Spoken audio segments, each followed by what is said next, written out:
everything's fine on 93.9 Dublin South FM. Good afternoon, I'm Charmaine Colvin and you are listening to Apna Radio 93.9 Dublin South FM. On India this week, US President Donald Trump said on Wednesday that he had prevented a war between India and Pakistan this year by threatening both nations with 250% tariffs, the highest he has mentioned on any country. If you look at India and Pakistan, they were going at it, Trump said at the Asia-Pacific Summit in South Korea. 7 planes were shot down. They were really starting to go. Trump said he called Indian Prime Minister Narendra Modi and Pakistan's leaders to say that Washington would halt trade and impose the massive tariffs if the fighting that briefly flared up in May continued. Trump has previously made similar assertions about warning both countries of a halt in trade during the military strikes, assertions that India has dismissed. India's foreign ministry had previously said that Modi confronted Trump during a phone call between the two leaders in June, saying no discussion about US-India trade or US mediation took place during the 4-day conflict. New Delhi says the decision to cease hostilities was taken following a request from Pakistan.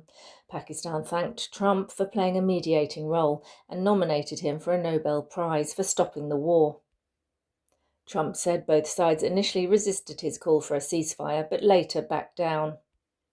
Washington has subsequently imposed punitive tariffs of up to 50% on certain Indian goods, including an additional 25% levy from August the 27th over New Delhi's continued purchases of Russian oil, even as both sides hold talks on a trade deal. Trump has lowered Pakistan tariffs to 19% from an initial 29%.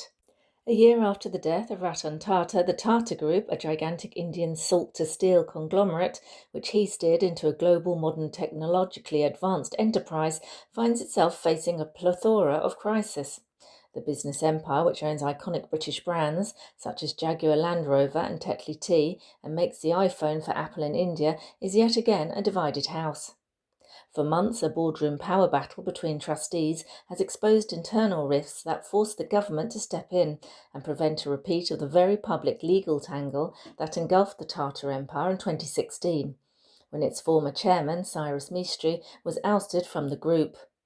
While ministers in Delhi appeared to have brokered an uneasy truce weeks ago, latest reports suggest that Melli Mistry, a close confidant of Ratan Tata and a trustee on the board of Tata Trusts, has been ousted from his position.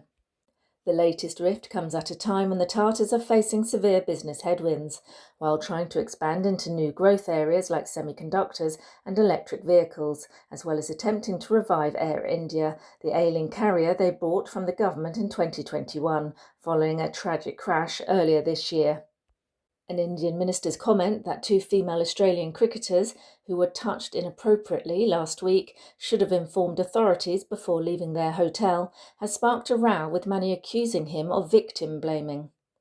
The incident occurred in Indore in Madhya Pradesh state on Thursday as the players were walking to a cafe. Police said the man who harassed them has been arrested. India's cricket board condemned the incident, which has sparked an outpouring of anger globally. But Kailash Vijayvargiya, a state minister, raked up a controversy by saying this was a lesson for authorities as well as the players, who should have informed the security or administration before going out. Street harassment of women in India is rampant, but Thursday's incident made headlines as it involved international players visiting the country for a high-profile tournament, the Women's World Cup. Cricket Australia said in a statement that the players were approached and touched inappropriately by a motorcyclist the morning after Australia had beaten England. The Board of Control for Cricket in India was quick to condemn the harassment, calling it a deeply regrettable and isolated incident. It also vowed to review the existing safety protocols and strengthen them if necessary to ensure such incidents are not repeated. Cricket legend Sunil Gavaskar demanded swift punishment for the man who harassed the players. "You lock him up and throw the keys away. That's the only way such criminals should be treated," he told India Today TV channel. This is not the first time Vijayvargiya has made news for statements that have been construed by many as being offensive to women.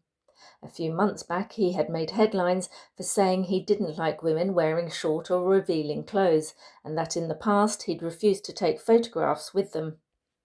A number of children and young adults from at least 5 states across northern India have suffered serious eye injuries from using the same kind of device, called carbide guns, during Diwali. The carbide gun, a rudimentary device, uses calcium carbide in a plastic pipe and gives dramatic results, a loud blast that sounds like a gunshot, accompanied by fiery sparks. But the explosion is unpredictable and often delayed. Officials claim that many of the injuries occurred when children peeped inside the pipe to check just as the blast happened. The sale and purchase of calcium carbide is regulated in India, but farmers and shopkeepers often use it to artificially ripen fruit. Police officials also say the crude guns are sometimes used to scare away animals from fields. But many in India had not heard of these guns until last week, when a spate of injuries was reported after Diwali. Officials said these devices began flooding local markets in northern India after viral social media videos showed them being used as firecrackers. More than 100 cases of carbide gun-related eye injuries have been reported in Madhya Pradesh's Bhopal district alone, with at least 15 requiring surgery. Another 100 cases have been reported from 3 other districts. In Bihar state, 170 cases have been reported, with 40 requiring surgery. The actual numbers are likely to be higher, experts say.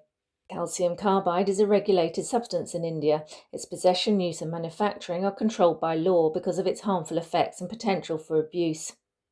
A government official in Bhopal said that calcium carbide is still widely used to artificially ripen fruit despite a federal ban, as it contains traces of poisonous substances.